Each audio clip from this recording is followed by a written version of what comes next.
अध्यक्ष आदरणीय भानु भैया,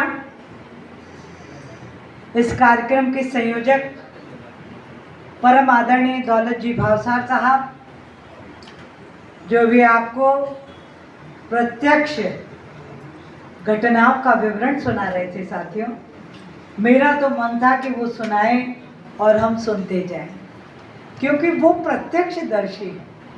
मैं तो आज जो कहूँगी किसी बड़े से सुनी हुई बात ही कहूँगी या किताबों में जो पढ़ा होगा वो ही बता पाऊँगी, पर आज हम धन्य हैं कि हमारे मंच पर मीसाबंदी स्वयं, उनके परिवार के वो लोग जिनने असीम यातनाएं सही और लोकतंत्र के सच्चे प्रहरी बनकर संघर्ष किया और आतताई ताकतों को परास्त करके ये बता दिया कि भारत की आत्मा है संविधान, और इस संविधान को, इस लोकतंत्रात्मक प्रक्रिया को दुनिया की कोई भी ताकत बाधित नहीं कर सकती।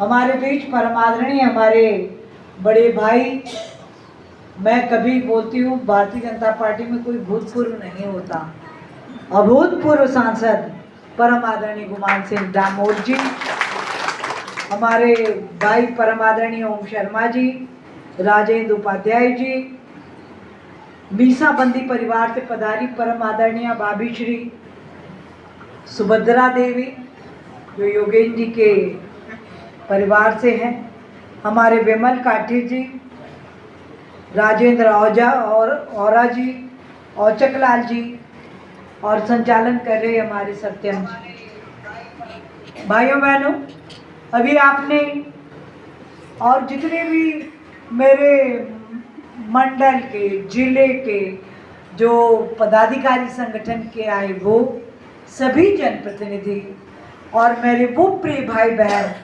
आज मैं आप सबको प्रणाम करने आई हूँ कि मैं जब भी कोई जिम्मेदारी मिलती है, आप सबके भरोसे हम लोग नए जिलों में आते हैं, पर मैंने देखा कि तन मन धन के समर्पित भाव से जब मुझे राणापुर की जिम्मेदारी मिली, तो आज मुझे बताते भी हर्ष है कि राणापुर मंडल को हमने जीता। एक एक कार्यकर्ता मुख्य लगा, ऐसे पार्टी के लिए प्राण प्रण से करने वाले आप सब पार्टी के कार्यकर्ता जो आज बहुत दूर दराज से यहाँ पर पधारे हो, आप सभी पार्टी की आन बान और शान हो। आपका प्रण, आपका संकल्प ही पार्टी को जीत दिलाता है। हर कठिन स्थिति से यदि कोई बाहर निकाल सकता है हमारे वैचारिक अधिष्ठान को, हमारी भारतीय जनता पार्टी को, तो आप सब कार्यकर्ता ही प्रमुख शक्ति हैं, पार्टी की रीढ़ है। मैं आज आप सबको प्रणाम करने आई, आपके दर्शन करने आई कि मीसाबंदियों से प्रेरणा प्राप्त करके आने वाली पीढ़ी, हम ऐसा क्या करें। 19 महीने की यातनाएं 21 महीने में भी कई लोग छूटे। अभी आपको हमारे मीसाबंदियों ने स्वयं बताया कि कैसे परिवार बर्बाद हुए। 1,40,000 लोगों को मीसा में कैद किया गया, 22 लोग मृत्यु को भी प्राप्त हुए। जो अंदर थे, उनके परिवारों ने जो संघर्ष किया वो अकल्पनीय। बच्चों की पढ़ाइयाँ बंद हुई, घर कैसे चले, मुखिया घर के अंदर कई तो हमारे ऐसे परिवार हैं प्रदेश में कि पिता और एक ही परिवार के 3 पुत्र, 4 लोग एक घर से मीसाबंदी। इन संघर्षों को कैसे उन परिवारों ने 21 माह झेला, पर कोई टूटा नहीं, किसी ने क्षमा नहीं मांगी। उन्होंने कहा जो यातना देनी हो दो, माफी हम में से कोई मांगने वाला नहीं। जब तक लोकतंत्र इस देश में बहाल नहीं होगा, लोकतंत्र सेनानियों का ये संघर्ष जारी रहेगा। और ऐसे कर्मठ, ऐसे संकल्पित, ऐसे समर्पित पुरखों के बल पर इस भारतीय जनता पार्टी को हमने सजाया है, संवारा है, प्रतिष्ठित किया है। अभी 2 दिन पहले हमने श्यामा प्रसाद जी का बलिदान दिवस मनाया। हम सबके प्रेरणा पुंज तो वो ही हैं।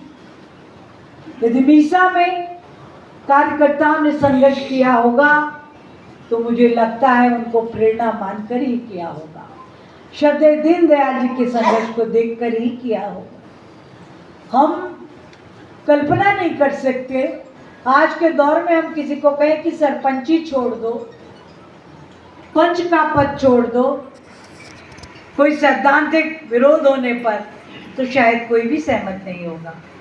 पर हमारे श्यामा प्रसाद जी ने तो कैबिनेट मंत्री का पद छोड़ा कि राष्ट्र हित सर्वोपरि। आज भी हमारी पार्टी का नारा है नेशन फर्स्ट। वो सिद्धांत दिया श्यामा प्रसाद जी कि देश की एकता अखंडता को आप चुनौती दोगे तो हम इसको स्वीकार नहीं करेंगे। वैचारिक अधिष्ठान के वो ऐसे सच्चे पुजारी थे कि उन्होंने जनसंघ की स्थापना कर डाली और राष्ट्र से प्रेम करने वाले, धर्म संस्कृति राष्ट्र पर अपना सब कुछ न्यौछावर करने वाले ऐसे त्यागी तपस्वियों को इकट्ठा करके और एक ऐसी अद्भुत विचारधारा जिनकी पंचनिष्ठाओं को लेकर आज आप और हम सबका चलना हमारी जिम्मेदारी है। उन पंचनिष्ठाओं को व्यवहारिक धरातल पर उतारना, अपने जीवन में उतारना, यही तो हमारे पुरखे चाहते हैं, यही तो मीसाबंदी चाहते हैं, यही तो हमारे दीनदयाल जी, श्यामा प्रसाद जी चाहते हैं।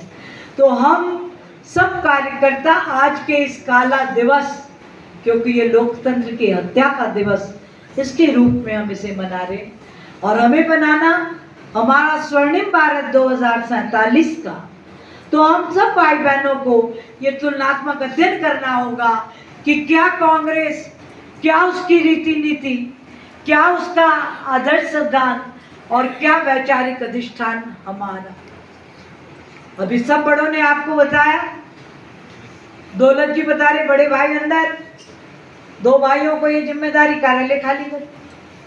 वो पन्नालाल जी धन्य है, शासकीय नौकरी में रहते जिन्होंने ये अनुमति दी कि तुम सामान मेरे घर में रखो, क्योंकि वो मीसा का जो काल था इतना भयावह था कि सारी लोकतंत्रात्मक व्यवस्थाओं की हत्या हो गई। प्रेस चुप, सबकी मान्यताएं रद्द, बिजली काट दी गई, न्यायपालिका, कार्यपालिका, विधायिका सब बंदी बन गए थे। जो आदेश Indira is India, India is Indira, Indira जो कहेगी वही होगा, वही कानून माना जाएगा। और इतनी जल्दी उन्हें इस देश में साथियों संविधान सर्वोपरि है, संविधान इस राष्ट्र की आत्मा है। हाई कोर्ट के निर्णय को दरकिनार करते हुए उन्होंने अपनी शक्तियों का अनुचित फायदा उठाया। राष्ट्रपति फखरुद्दीन अली अहमद से बिना कैबिनेट की मंजूरी के पास करा दिया, मीसा लगा दी, ऐसा कठोर कानून बना दिया कि सब चुप, विद्यार्थी जेल में, समाज सेवी, राजनेता, और कितनी असीम यातनाएं। साथियों, हम बड़े सौभाग्यशाली हैं कि ऐसी संघर्षशील पार्टी के हम कार्यकर्ता हैं।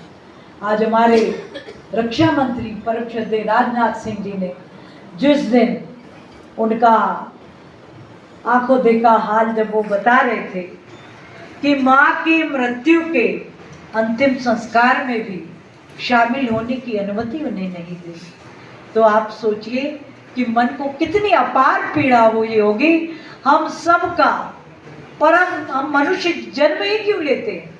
माँ बाप की सेवा और अंतिम संस्कार हम अपने हाथों से करें, पंच लकड़ी उन्हें ना प्राप्त हो, इस बात के लिए भारतीय दर्शन में हर माता पिता अपनी संतान को जन्म देते हैं और उनसे ये अपेक्षा करते हैं कि मातृ ऋण पितृ ऋण से उऋण होने के लिए इन अनिवार्य कामों को वो जरूर करेंगे। ऐसे पावन दायित्व से भी मुक्त किया इस काले कानून ने, तो हम आज उन सब लोकतंत्र सेनानियों के चरणों में उनके परिवारों को प्रणाम करने आए हैं और उनसे ये वादा करने आए हैं कि ये जो दिन देखा देश ने, जीवन में दोबारा ऐसा करने का दुस्साहस कोई कर नहीं पाएगा जब तक भारतीय जनता पार्टी का एक कार्यकर्ता भी जीवित है। ये हमारा संकल्प, ये हमारा प्रण है। हम सब माँ भारती की संतानें हैं साथियों। हम सौभाग्यशाली हैं कि भारत की इस देवभूमि पर हमारा जन्म हुआ। ये प्रभु निर्मित भूमि 75,000 प्रकार के फल फूल वनस्पतियों से यह आच्छादित है। 45,000 प्रकार के जीव जंतु इसका संतुलन बनाते। ये देवभूमि है, इसका कण कण शंकर, बूंद बूंद गंगा जल है। हम सब भारतीय जनता पार्टी के कर्ता अपने पुरखों की पावन परंपराओं को निभाने के लिए सदैव संकल्पित भाव से काम करेंगे।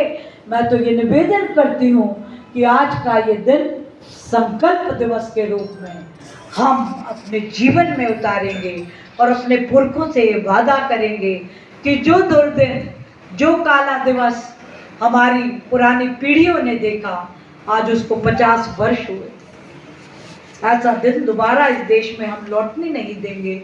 और हमारे राष्ट्र नायक जो प्रतिज्ञा करके बैठे, 2047 के स्वर्णिम भारत का निर्माण यदि कोई करेगा तो वो भारतीय जनता पार्टी का ये मैदानी बूथ बूथ से आने वाला कार्यकर्ता ही करे। हम सब के लिए गौरव का विषय है कि एक तरफ कांग्रेस जिसने निजी स्वार्थों के लिए, परिवारवाद के लिए पूरे संविधान को तहस नहस कर डाला। 75 संविधान संशोधन किए इन्होंने, 90 बार चुनी हुई सरकारों को बर्खास्त करने का गुनाह किया इन कांग्रेसियों ने। ये आज लोकतंत्र की, संविधान की रक्षा की दुहाई दे रहे। हर कार्यकर्ता ने इनसे पूछना चाहिए कि राहुल गांधी जो किताब लेकर तुम घूम रहे हो भैया, पहले अपनी दादी के कारनामों का 21 महीने का हिसाब तो दे दो जिसमें लोकतंत्र की हत्या के अलावा और कोई अभियान शामिल ही नहीं। उन्हीं के पुत्र राजीव गांधी ने 84 में कहा कि आपातकाल में तो कुछ गलत हुआ ही नहीं।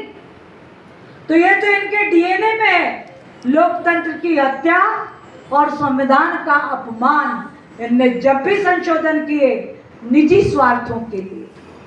आप संविधान संशोधन विधेयक मुझे लगता है 42, 39 और 38 देखेंगे तो आप पाएंगे कि इंदिरा गांधी ने कहलवा दिया कि जितने भी सर्वोच्च पद हैं वो संवैधानिक व्यवस्थाओं से परे रहेंगे।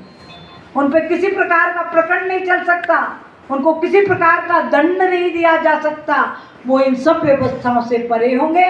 तो ऐसे कानून को अपने मुताबिक चलाने वाले इन कांग्रेसियों को आप सब के अथक परिश्रम ने सबक सिखाया है साथियों। आज पूरे देश में इनका नाम लवैया कोई नहीं और बूथ बूथ से इनकी छुट्टी करना, ये झाबुआ से भी मुक्त करा देना मेरे भाइयों। प्राण प्रण से संकल्पित होकर कार्य करना और इन कांग्रेसियों को, ये देशद्रोही है, ये धर्मद्रोही है, ये संस्कृति के द्रोही है, किसी कीमत पर इनके हाथ में कोई व्यवस्था कभी नहीं आनी चाहिए। और हमारे सारे कार्यकर्ता यदि प्राण प्रण से डट जाए तो एक कांग्रेसी भी कहीं किसी क्षेत्र में दिखाई नहीं देने वाला। ये आक्रोश, ये गुस्सा मन में रखना साथियों, ये संविधान के हत्यारे हैं। आज ही देख लो, वर्तमान देख लो, जहाँ इनकी सरकारों का या तो सहयोग से सरकारें या ये खुद हैं, खुलेआम संविधान का धज्जियां उड़ा रहे। खुद इस राहुल गांधी ने 2013 में अध्यादेश की प्रति फाड़ के लोकसभा में फेंक दी थी। प्रधानमंत्री तुम्हारा कोई विवाद था तो घर में संगठन में बैठ के बात करते। देश के संविधान को अपमान करने का अधिकार इस देश में किसी का नहीं, ये करते हैं। आज भी जो इनकी सरकारें हैं आप देखिए, मूल्यांकन कीजिए, सरेआम जीत का जश्न मनाते हैं गाय काट कर। धर्मांतरण जहां युद्ध स्तर पर जारी हो, वही इन्हीं का प्रश्न है। तुष्टीकरण, इस देश को यदि तबाह करने में पूरे 65 वर्ष किसी ने गंवाए हैं तो इस कांग्रेस के पाप ने गंवाए हैं। साथियों, लोकतंत्र का, संविधान का मान करना तो ये जानते ही नहीं। आप मत भूल जाना कि ये वही कांग्रेस ही है जो सुप्रीम कोर्ट के निर्णय को लोकसभा में लाके बहुमत से पारित करते हैं और एक 90 साल की महिला शाहबानो, मेरे ही मोहल्ले की है, वो जूना रिसाला, 90 वर्ष में तलाक तलाक कह के उस बूढ़ी औरत को सड़क पे खड़ा किया। उसने कानून के दरवाजे खटखटाए, न्याय मिला उसको, इसका गुजारा भत्ता तुमको देना होगा। पर इन बेरहम कांग्रेसियों को कसाई की भूमिका में देखती मैं तो, इन्होंने सुप्रीम कोर्ट के निर्णय को संसद में बहुमत से लाके खारिज किया कि नहीं मिलेगा शाहबानों को गुजारा भत्ता। एक बूढ़ी महिला, एक असहाय महिला, उसके जीवन की भी रक्षा नहीं कर सकते, ये इतने निकृष्ट है। और एक तरफ मोदी जी का, भारतीय जनता पार्टी का वैचारिक अधिष्ठान जो मातृ शक्ति को समर्पित है। साथियों, 33% आरक्षण दे डाला लोकसभा में, विधानसभा में, स्थानीय निकायों में 50%। बहनें नौकरी करने जाए तो उनको आरक्षण, क्योंकि भारतीय जनता पार्टी ये मानती है कि इस देश की आधी आबादी जब तक सशक्तता के साथ खड़ी नहीं होगी, अपने अधिकार कर्तव्यों के प्रति चैतन्य नहीं होगी, तब तक 2047 का स्वर्णिम भारत निर्मित नहीं हो पाएगा।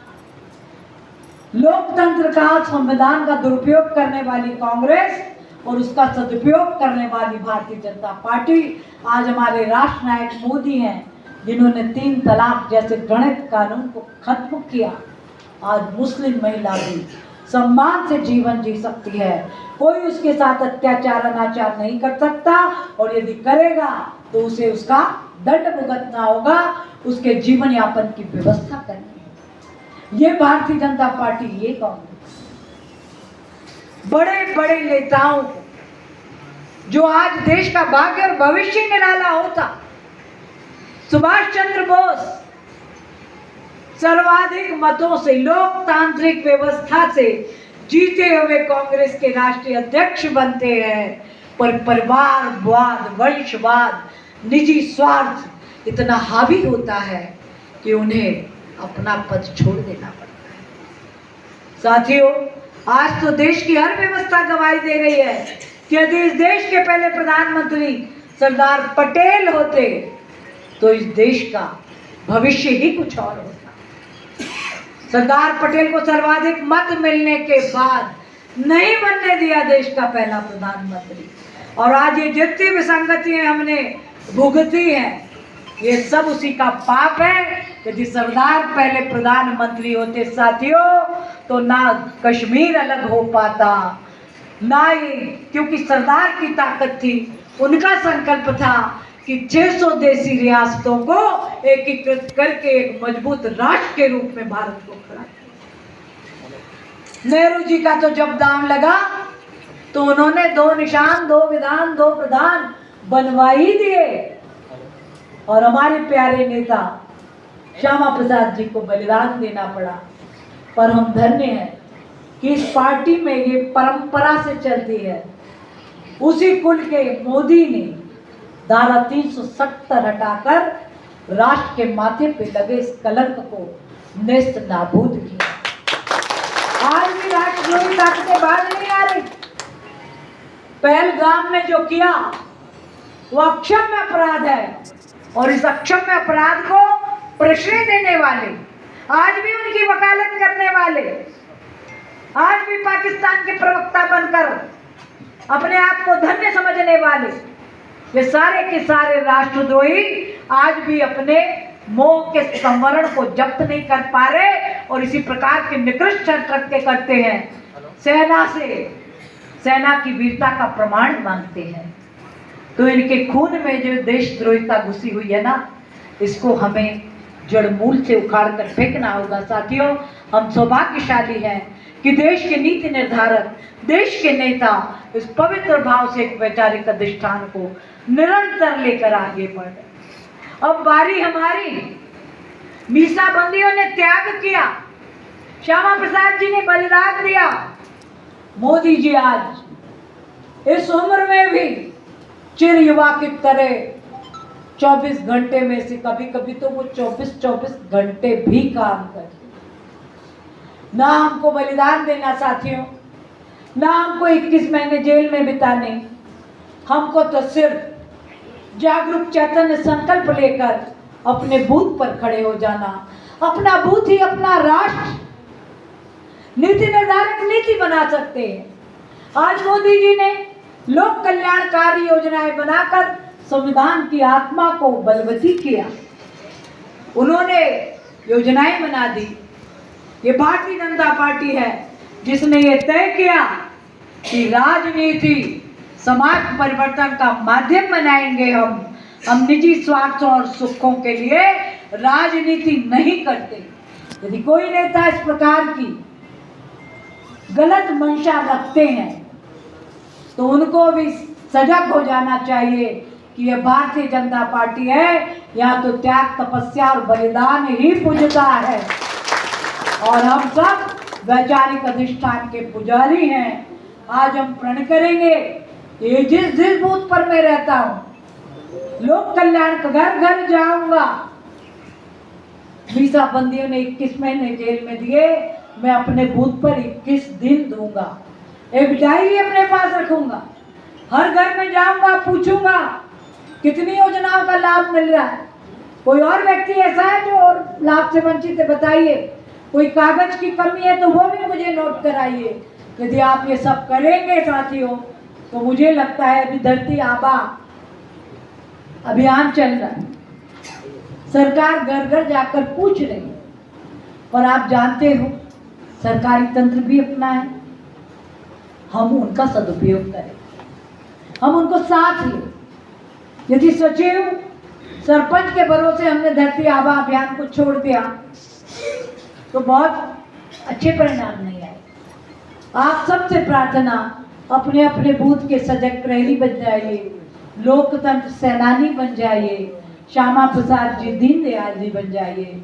आप नरेंद्र भाई मोदी भी आप ही हो और मोहन यादव भी आप ही। ये पार्टी, ये देश के नेता, ये प्रदेश के नेता तभी दिखाई देते हैं जब बूथ का कार्यकर्ता अपना खून पसीना बूथ पर बहाता है।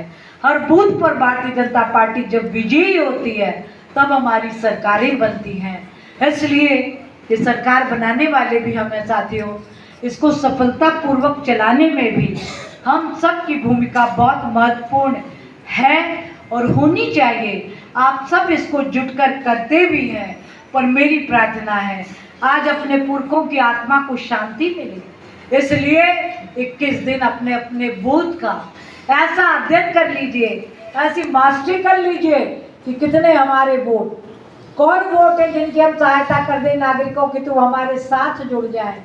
कैसे हर बूथ पर जैसे मोदी जी अपेक्षा करते हैं कि 51% से अधिक वोट पड़ जाए और हम प्रचंड मतों से भारतीय जनता पार्टी को विजय दिलाए। साथियों, हमारा ये एक वैचारिक अधिष्ठान है। पंच निष्ठाओं की जब हम सदस्यता लेते हैं तो उसकी रक्षा का वचन हम देते हैं। तो हमारी पंच निष्ठाएं, हम सांस्कृतिक राष्ट्रवाद के पुजारी हैं, हमारे पुरखों ने हमको बताया। ये लोकतंत्र सेनानी यूं ही नहीं मर मिटे। इन्होंने देखा कि पहली पंचनिष्ठा हमारी सांस्कृतिक राष्ट्रवाद, सांस्कृतिक राष्ट्रवाद के श्रेष्ठ अधिष्ठान जो अभी चल रहे हम सब के सामने है। 500 साल की गुलामी से हम मुक्त हुए, प्रभु श्री राम का मंदिर, आज हम हिंदुओं का सपना पूरा हुआ। इस सांस्कृतिक राष्ट्रवाद की विजय, काशी विश्वनाथ का कॉरिडोर हो, महाकाल का हो, इस सांस्कृतिक राष्ट्रवाद का परचम फहराने वाली गतिविधियां। क्या हम अपने बूथों पर जो मंदिर हैं उनकी दशाओं को सुधारने में अपनी भूमिका निभा सकते हैं? क्षमा कीजिएगा मुझे, हिंदू बहुत शौकीन है। जहाँ एक कॉलोनी बनी, एक मोहल्ला बना, एक मंदिर होने चाहिए। मंदिर की व्यवस्था कौन करेगा? एक किराए का पुजारी रखेंगे, घंटा घड़ियाल आरती बजाएगा, हमने मंदिर बना के छोड़ दिया। मैं प्रार्थना करती हूँ, आज संविधान के रक्षा का संकल्प का दिवस है। जो मंदिर आपके गली मोहल्ले में हो, 62 लोगों की सूची मंदिर के आसपास बनाइए, सबसे वादा लीजिए कि हर घर से एक व्यक्ति रोज आरती में शामिल होगा। आपके घर जो दाल रोटी चटनी बने, 1 तारीख को मेरे घर से, 1 तारीख को शाम को सत्यम भैया के घर से, 2 तारीख को सुबह दौलत जी के यहाँ से, तो 2 तारीख को शाम को भानु भैया के यहाँ। एक मंदिर पे आपने 62 लोग जोड़ दिए साथियों, तो ये सांस्कृतिक राष्ट्रवाद की जो हम बात करते हैं, उसकी जड़ें सिंचित हो जाएंगी और हर बूथ पर ऐसे मजबूत संगठन खड़े हो जाएंगे कि अगले 50 साल तक कोई भारतीय जनता पार्टी की तरफ टेढ़ी निगाह से देख नहीं पाए। दूसरी पंचनिष्ठा लोकतंत्र, जिसके लिए हमारे लोकतंत्र सेनानियों ने 21 महीने के कारावास में कठोर यातनाएं सही, घर परिवार बर्बाद हुए, बच्चों के भविष्य बर्बाद हुए, पर सबने एक ही वचन दोहराया, राष्ट्र सर्वोपरि। यदि देश में संविधान की हत्या हो गई तो हम सबको धिक्कार है। और ऐसी सेनानियों का आशीर्वाद लेने आज आप और हम सब दूर दूर से यहाँ पर आए हो, तो हमको भी अब हम लोकतंत्र की रक्षा में क्या करें? काला दिवस तो अब इस जीवन काल में कभी नहीं आने वाला। अब हमारी क्या बारी? तो हर बूथ पर हर मतदाता से मिलकर 51% से अधिक वोट पड़े, यही लोकतंत्र की रक्षा। और उससे बड़ी चुनौती है साथियों, आज भारतीय जनता पार्टी की सरकार हर व्यक्ति के खाते में ईमानदारी से जोड़ोगे तो हजारों रुपया प्रति वर्ष प्रति व्यक्ति के पास पहुंचता है। वही समाज चुनाव के वक्त रास्ता देखता है कि दारू नहीं आई, बूथ पर बैठने के पैसे नहीं आए, तो ये कैसा लोकतंत्र साथियों? ये तो हमारे पुरखे इसलिए तो नहीं बलिदान दिए, इसलिए तो संघर्ष नहीं किए। तो आपसे हाथ जोड़कर प्रार्थना करती हूँ कि एक एक कर्मठ कार्यकर्ता एक बूथ पर खड़ा हो जाए, बूथ की सारी चिंताएं, सेवाएं, व्यवस्थाएं देने लगे, तो मुझे नहीं लगता कि आखिरी दिन कोई शराब और पैसे का रास्ता दे। उनको हाथ जोड़ के समझाइए, हम आपकी सबकी सेवा कर रहे हैं। ये मेरी भारतीय जनता पार्टी ने लाखों रुपए का, हजारों रुपए का, चाहे किसान सम्मान निधि आ रही हो, लाडली बहन आ रही हो, लाडली लक्ष्मी आ रही हो, पढ़ाई की किताबें हो, भोजन हो, निःशुल्क अनाज, हर बूथ पर जब ये उपलब्ध है, तो फिर नागरिक के दिमाग का प्रशिक्षण, बस उसके पास बार बार जाना पड़ेगा, प्रेम से बैठना पड़ेगा, बात करना पड़ेगी, उसे सम्मान देना होगा, अपने महत्व को भी समझेगा, अपनी जिम्मेदारी को भी समझेगा और लोकतंत्र का सच्चा रक्षक बनकर हमारे साथ खड़ा। फिर कहा शोषण मुक्त समता युक्त समाज बनाना है, तो हमारे पुरखों ने तो पहले ही दिन कहा, दीनदयाल जी ने कहा जब सत्ता में जाओ तो शासक का मद मत पालना, सेवक बनकर समाज परिवर्तन के लिए राजनीति करना। और इसीलिए जो योजनाओं का भी हमने जिक्र किया, वो योजनाएं बनी। ये पहली पारी है भारतीय जनता पार्टी की कि सत्ता का सुख घर घर पहुंचाने का संकल्प भारतीय जनता पार्टी ने लिया।